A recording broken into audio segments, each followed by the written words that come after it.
So let's talk about Dante's Inferno. In my video on the parallels between it and Over the Garden Wall, there was quite a few people who didn't know what the Inferno was, or who had tried to read it in the past and weren't able to get through it. So today I'm going to give you a brief overview of Dante's Inferno and the 9 layers of hell. Spoilers for a poem that came out like 700 years ago. So Dante's Inferno, or just the Inferno as it was originally published, is the first part of Dante's Divine Comedy, a trilogy where Dante as a self-insert travels through hell, then purgatory, and then finally heaven. It has been incredibly influential in pop culture over the last millennia, in particular the Inferno. Dante Alighieri was an Italian poet living in Florence in the 14th century. This is the journey of Dante traveling down through the 9 layers of hell with his ancient Roman companion Virgil. Virgil is a famous poet who wrote the Aeneid and was a big inspiration for Dante. He's one of the only major recurring characters throughout the trilogy, but he only appears in the Inferno and the very beginning of Purgatorio. Virgil finds Dante having a midlife crisis or a crisis of faith in the middle of the woods, and tells Dante he's been sent by Beatrice to guide him through hell, and eventually lead him to a higher being who will guide him through heaven. Who is Beatrice, by the way. Although at this point in the poem we don't know much about her, just that she sent Virgil to come get Dante. Virgil brings Dante to the gates of hell, which famously has written on it, "Abandon all hope, ye who enter here," but originally in Italian. Dante is freaking out the whole time, and he passes out while traveling on the river Acheron, and is woken up in the first circle of hell, Limbo. This is where Virgil lives, and in general it's where good people go if they were not Christian. Their only real punishment is not knowing the joys of heaven, but they're better off than everyone else in the lower circles. At every layer, Dante and Virgil meet some residents of the circle. Usually these are ancient figures and also contemporaries of Dante. Something funny about Limbo that nobody mentions is that the residents sigh so loud it causes the air to tremble. I just think that's a funny little feature of the first circle. From here they go to the second circle, which is the beginning of actual hell. And every circle from here on out is inhabited by people whose sin is meant to be worse than the last, and therefore their punishment is meant to be worse than the last. Which is very interesting when you see which sins are considered worse than others. The circles are also further divided into 3 types of sins, the first being sins of incontinence, or urges, which is circles 2 through 6, and these are lesser sins than the other 2. The next being violence, which is just circle 7, and then the last and worst being fraud, which is circles 8 and 9. The second circle is for people who committed carnal sins, or sins of lust. Their punishment is being pushed around by strong winds in total darkness. The hellish storm which never rests leads the spirits with its sweep, whirling and smiting it vexes them. The third circle is for gluttons, and their punishment is also a storm, but this time instead of just wind, it's also hail, foul water, and snow. They lie on the ground while pelted and grossed out by this storm, and also the 3-headed ancient dog Cerberus barks over them incredibly loudly, destroying their eardrums. The fourth circle is greed, and it's divided in half where both sides are pushing boulders into each other. If you watch my Over the Garden Wall video, Endicott's mansion is divided in 2 just like this circle, with 2 oppositional wealthy sides. The fifth circle is wrath, and they're trapped in this marshy mud. After leaving this marsh before entering the 6th circle, Dante and Virgil have to enter the city of Dis. All the circles onward are part of Dis, or lower hell. Most of the circles had a guard at the entrance of them that Virgil dealt with on their journey, but here the guards refuse to let them pass, so an angel comes down to open the door for them. The beginning of the city is the 6th circle, which is for heretics, followers of beliefs that contradict Christianity. The souls are in open graves surrounded by fire. After leaving the 6th circle, Virgil goes on to explain the 3 types of sins and why the first 5 were not as bad as the next ones, because violence and fraud-based sins specifically offend God. And there's a lot of internal conflict that comes with the punishment for some of these next ones. 7th, 8th, and 9th circle are each further divided into subsections. The 7th circle is for those whose sin was violence, with 3 rings dividing who the violence was against. The first section is for people who committed violence against others. They're put into a river of blood, submerged based on their amount of guilt in their violence, and centaurs are there to push them down if they ever try to stand up. The second section is for violence against self. It's a forest known as the dismal mystic wood of self-murderers. People who died this way are turned into trees, which are constantly picked at by harpies. They still feel pain as trees and can even bleed. This one is particularly sad, and Dante even questions the punishments here. The last subsection is for those who committed violence against God, nature, or art. It's a long plain of burning sand and fire raining down upon them. Those who committed violence against God are laying down and in the most pain. Those who committed violence against art are sitting up, and those who committed violence against nature are running around. The 8th circle is fraud, and it has the most subsections, so I'm going to go through them quickly. This circle is also known as Malabog. I might be pronouncing that wrong. There are 10 ditches in this circle. The first are seducers and panderers who are forced to march in a line and get whipped by a demon. The second is flatterers who are immersed in feces because they talk so much bull. The third is semiotics, which are people who would sell like church positions. They're held upside down with their feet on fire. The fourth are seers, sorcerers, astrologers, and their heads are twisted all the way around and forced to walk backwards. The fifth are blackmailers, and they're put into a pit of tar. The sixth are hypocrites who are forced to wear heavy lead robes that look like gold. And the seventh are thieves who are constantly being bitten by serpents, dragons, and other reptiles. The 8th are people who gave fraudulent advice, and they're just engulfed in a big flame. 9th are those who've caused political or religious scandals, and they're cut up with a sword and forced to walk around with these huge gashes in them. The last ditch are people who've committed falsehoods like counterfeiting or alchemy. They're forced to endure all kinds of diseases based off of how bad their sin was. And that's the end of the 8th circle, which is by far the longest. The 9th circle is that of treachery, which is the worst sin possible. The first subsection is called Cana, which is named after Cain, and it's those who've committed treachery against kin. All of the 9th circle is at this well with a frozen lake. This is in contrast to the rest of the fieriness of hell. Cana are frozen up to their necks. The next section, Antenora, is treason against country, and they're frozen all the way up to their heads, so they cannot bow their necks. The third section is Tolumnia, and it's traitors against guests, neighbors, etc. They're frozen up to their heads, laying down, but their tear ducts are also frozen, so they can't cry. The last section is Judica, which is traitors against God, named after Judas. Everyone here is completely frozen and twisted into really painful positions. The center of hell has Satan, who's like this big monster with 3 heads. The 3 heads are constantly chewing on the ultimate traitors. The right and left heads are chewing on Cassius and Brutus, who betrayed Julius Caesar, who, according to Dante, was meant to rule by divine right. And the middle head is chewing on Judas. Dante and Virgil then have to climb down Satan's body. When they reach Satan's legs, the world seems to flip, because hell is actually the center of the earth, and they're now on the opposite side of the planet. Having finally left hell, they reach the base of the mountain of Purgatory, which is where the next book begins. There's a lot of allegory happening in this story, a lot of references to the Bible, but also to, like, modern-day Florence. And like I said, so many stories have pulled from this poem. If you found this video interesting, I highly recommend checking out the actual work. It is kind of dense in some translations, but it is very interesting to read. And I would say most translations are pretty good. Also, feel free to come back to this video if you ever need another summary of Dante's Inferno, and let me know if you guys want me to explain Purgatorio and Paradiso also. I have plenty more goofy outfits to wear for those too. Today we're going to talk about Purgatorio and the 7 deadly sins. I expect many people to be less familiar with this story than the Inferno. This is the second part of Dante Alighieri's Divine Comedy after he's left the Inferno. While the Inferno has remained a large influence on Western media today, Purgatorio, along with the rest of the Divine Comedy, was still a major player for centuries. This story starts where the last one left off, with Dante leaving hell, and goes all the way up this mountain until he gets to Paradiso, or heaven. This is the Mount of Purgatory, and it's divided into 7 terraces based off the 7 deadly sins.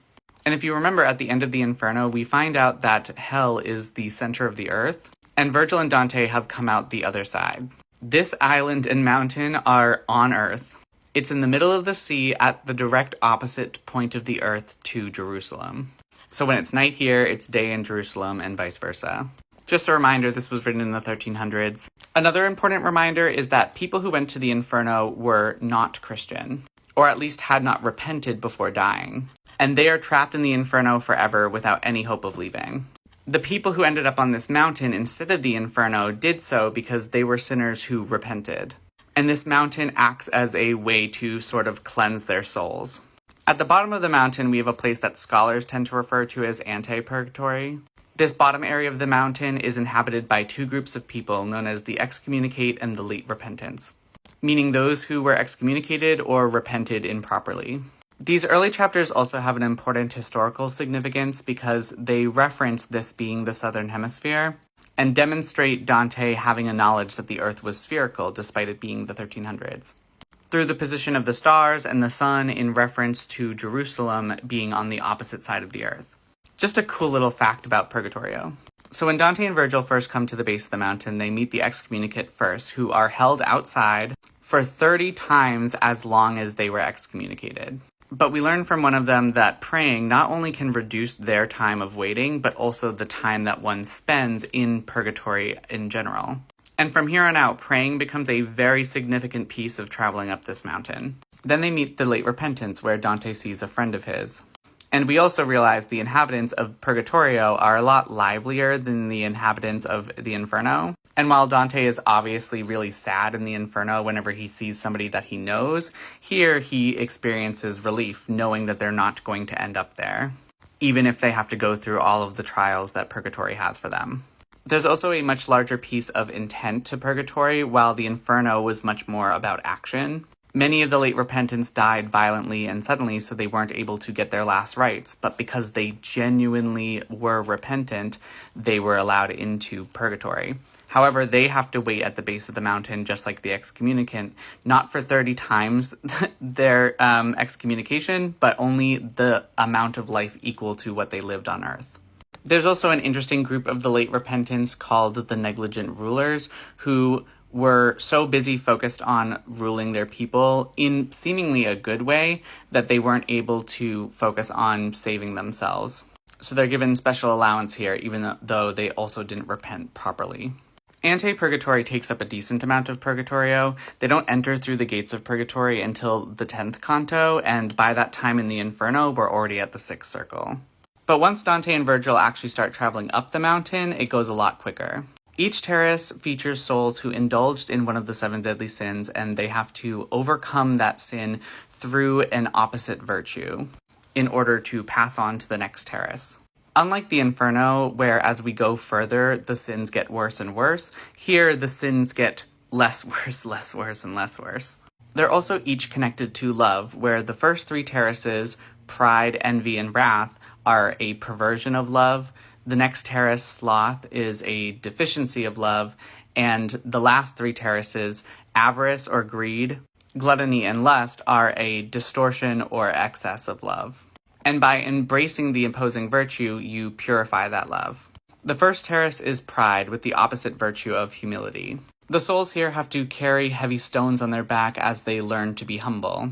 And as with all of the future terraces, are given an example of the Virgin Mary being humble to show them the virtue. Dante notes that this is one of his sins and probably where he'd end up. And as they leave, the Angel of Humility removes a letter off of Dante's forehead, which makes it easier for him to climb the rest of the mountain. The second terrace is envy, with the opposite virtue, generosity. Souls end up here for being so envious and hateful towards someone that they try to deprive them of happiness, for no reason other than that envy. These souls wear gray cloaks and their eyes are sewn shut with wire, so they can't see anything, they just hear voices whispering examples of generosity into their ears. And as with all of the other terraces, the Angel of Generosity removes a letter P from Dante's forehead. The next terrace is wrath, with the virtue of gentleness. They're all trapped in a black cloud of smoke, which symbolizes how their minds were clouded with anger. The next terrace is sloth, which is the ones who are deficient in love. The next terrace is sloth or acedia, depending on your translation. The opposing virtue here is zeal. On this terrace, they're trapped in constant activity. Also worth noting that acedia is kind of like depression. Slothfulness in the sin sense, especially at this time, isn't just like being lazy. It's more like being lazy because you're depressed. It's apathy and listfulness and just kind of not caring about things or seeming to not care about things. That can sometimes be a confusing thing for people who just know sloth in the modern sense. Dante spends the night on this terrace and he gets a vision of a siren who is the next incarnation of love. that being distorted or excessive love. Virgil says those who have given in to the siren end up in the next 3 terraces. The next terrace is greed, which, just like in the Inferno, has 2 groups of people, the avaricious and the prodigal. Avaricious being kind of greedy and hoarding, and prodigal being, like, wasting money on, like, superficial things. Basically like Ebenezer Scrooge and every royal ever. The souls here are laid face down and bound up and constantly saying a prayer. The earth quakes while they're on this terrace, and it's explained to them that that happens every time a soul is ready to leave purgatory.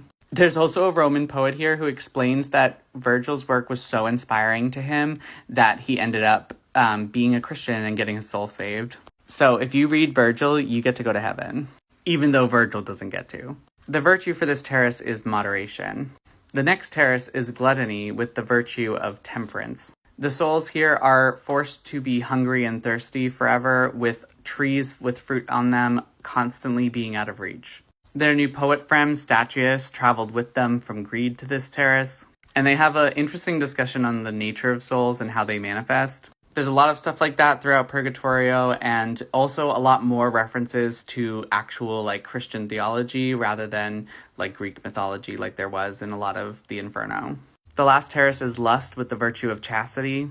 Here the souls jump through a wall of fire. They're divided into 2 groups based off whether their lust was gay or straight. The gay lustful sinners going against nature, and the straight lustful sinners going against society. Some interesting things to note here is that Dante, to me at least, seems to have a sympathetic view of sodomy, especially for his time. This is the terrace they start at. They only have to go through this trial. And he also expressed sadness for his friend while he was in the Inferno who had committed that sin. Also, an interesting point is that Virgil gets Dante to jump through this wall of fire by telling him that Beatrice will be on the other side. And remember, Beatrice is the whole reason why Dante is on this journey to begin with. He's told that he'll see her at the end. Well, he's told that she sent for him and that he'll get a heavenly guide. At the top of the mountain is the Garden of Eden, or earthly paradise. In the garden, Dante meets a woman named Matilda who prepares him to enter Paradiso. Virgil guided him through everything that humans could ever understand, but because he's going to enter a place that humans could never understand fully, he has to be prepared for it. The beginning of this seems to start with Matilda allowing him to experience the innocence and joy of the garden that Adam and Eve had before their fall. He has a touching goodbye with Virgil, who can't come with him to heaven, just as Beatrice arrives to take over as his guide. Here we learn more about Beatrice. She was apparently a woman who knew Dante before she died, and there is a historical connection from the real-life Dante and a historical Beatrice, and we can talk about that in a different video. But right now we're just talking about the Beatrice of Purgatorio. She tells Dante he has to give a confession after straying from the Christian path after she died. And he does give a confession and has his memory of sins washed away and become overcome with good memories through drinking from a different river. Now he has fully purified himself and is ready to enter heaven. And this section of the poem ends on the same word that the first one did, which is stars. Follow for part 3, where I'll talk about Paradiso and then perhaps a discussion about the comedy in general. These have been really interesting and fun to make, and I haven't revisited the comedy in a very long time, so it's nice to get a refresher like this. I hope you all find it helpful. Today we're going to explain the third and final part of Dante's Divine Comedy, Paradiso. This is Dante's journey through heaven. It's probably the part of the comedy that you're least familiar with, as it has always been the least popular. It still has a lot of literary significance and informs us a lot about Purgatorio and the Inferno. But oddly enough, people tend to find heaven less entertaining than they find hell. Now, you might remember at the end of the Inferno, we find out that the Inferno itself is at the center of the earth, and Purgatorio is on the other side of the earth, as in the southern hemisphere. It's a mountain on an island that's the polar opposite side of Jerusalem, surrounded by water because at the time they didn't know what was in the southern hemisphere. At the top of this mountain is the earthly paradise, or the Garden of Eden, which is also the entrance to Paradiso. And as you can see here, Paradiso continues out into the solar system. Like the 9 circles of hell, there are 9 celestial spheres of heaven. Not being on Earth makes a lot of sense for how different heaven is from purgatory and hell. The earth is a realm of sin, but heaven is a realm of virtue instead. And that's how these different spheres are divided, through the virtue that they represent. It's pretty interesting how much astronomical knowledge goes into Paradiso, considering that it was the 1300s.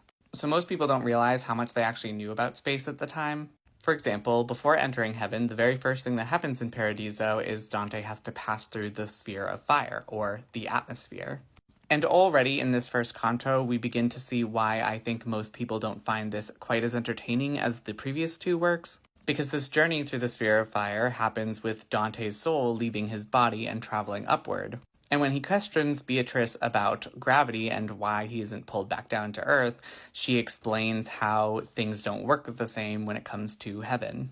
And this begins one of the major themes of Paradiso, which is the unexplainable nature of God, and how heaven and God exist beyond human comprehension. Beatrice goes on to explain that it's actually more natural to be pulled to God, and gravity is what's actually weird. Although this kind of just opens the door for more questions. Afterwards, they enter the first sphere of Paradiso, which is the moon. The moon houses souls who are deficient in the virtue of fortitude, one of the 4 cardinal virtues. They are Christians who therefore belong in heaven, but struggled with maintaining their vows, and are therefore as inconsistent as the moon's waxing and waning phases. Interestingly, many of the people Dante meets here are souls who were forced out of their convents, and there's a big discussion about the nature of their inconsistency and how much free will actually went into it. Although the people he meets on the moon also explain to Dante that all of the souls in heaven are happy with where they are, because they all get to experience the joys of heaven regardless of what sphere they end up in. The second sphere is Mercury, which are those who are deficient in the cardinal virtue of justice. As it's the closest planet to the sun in the real world, it is full of people who are ambitious. A lot of major leaders like Emperor Justinian are here. But these ambitions, while good, were not altruistic, but instead for the sake of fame and glory, which is why they're in one of the 3 spheres prior to the sun that is deficient in virtue. The third and final deficient sphere is Venus, which are people who lack the virtue of temperance. As you probably expect from Venus, this houses the souls of lovers. There's a lot of condemnation of Florence and corruption in the church here, and love is framed as a sort of temptation to be wary of. The first 3 planets, being prior to the sun, are thought to cast shadows on the earth, so everything from the sun and beyond are much more positive examples of virtue. Dante meets 2 circles of 12 bright lights, which are actually wise and prudent souls. People who have made a lot of intellectual and theological advancements in society. The 5th sphere, Mars, houses the warriors of faith, or soldiers who died in the name of Christ. They have the virtue of fortitude, or courage. And this is also where a crusader who turns out to be Dante's ancestor tells him to write everything that he's seen in hell, purgatory, and heaven. Thus an explanation for the existence of the Divine Comedy to begin with. Jupiter houses the souls of rulers who embodied the virtue of justice. This is kind of like if the rulers of Mercury were good for goodness sake. Although, interestingly, there are examples of revenge happening here as well, seen as divine justice. Dante also asks an eagle that he sees here if people would be allowed into heaven if they never knew about Christ. Whether it's because they lived before Christ did, or because they grew up in a place where they had never heard of him. And this is where we find out that the only way to possibly be saved ever is to believe in Jesus. The sphere of Saturn are for people who contemplate theology, people who spent their whole life dedicated to helping others understand God. Beatrice, being Dante's guide and a form of love and beauty for him, becomes increasingly more divine in this sphere. A lot of conversations around Beatrice, what she represents, and her relationship to Dante and what he thinks about her come from this sphere and beyond, as well as to a lesser extent the entire comedy as a whole, of course. The next sphere is in the stars, and it's where the zodiac is held. It's also where a lot of big theological figures live, such as the Virgin Mary, many saints, and Adam, the first man. The 9th and final sphere, the primum mobile, is a sphere that God moves himself, which causes all of the spheres afterwards to move as well, which is what causes the rotation of the planets and the Earth. This is the sphere that the angels live in, and Dante gets a whole explanation about the nature of creation. Finally, Dante enters the Empyrean, which is where God lives. This is a realm that's beyond anything physical. The Empyrean has a rose where all souls of heaven live. Even though they're all associated with a different sphere, they all have a place in the Empyrean close to God.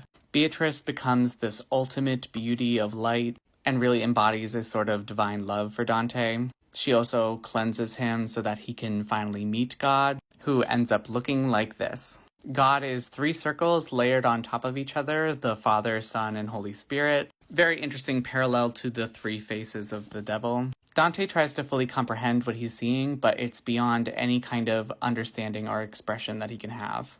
He just knows that his soul becomes one with the light and love of God. And like the other 2 pieces of the comedy, Paradiso ends with the word stars, which has a whole new meaning now since we've since learned that God lives beyond the stars, and that heaven belongs to celestial spatial bodies. And that, my friends, is Dante's Divine Comedy. I was kind of a lot faster with this one because there was a lot to cover, and it goes into a lot of theological discussions that aren't really great for a summary. It's also tough because Paradiso is very complicated and confusing, and you really rely on the footnotes for this one. But I hope you guys found this series interesting, and I would love to answer any questions you might have, or talk about some other classical literature. This started as an explanation of how Over the Garden Wall pulls from the Inferno, and while it doesn't pull from Paradiso or Purgatorio, a lot of things still end up doing so, and I think it can be really helpful to learn about all 3 of these. So I hope you had fun with these videos, stars.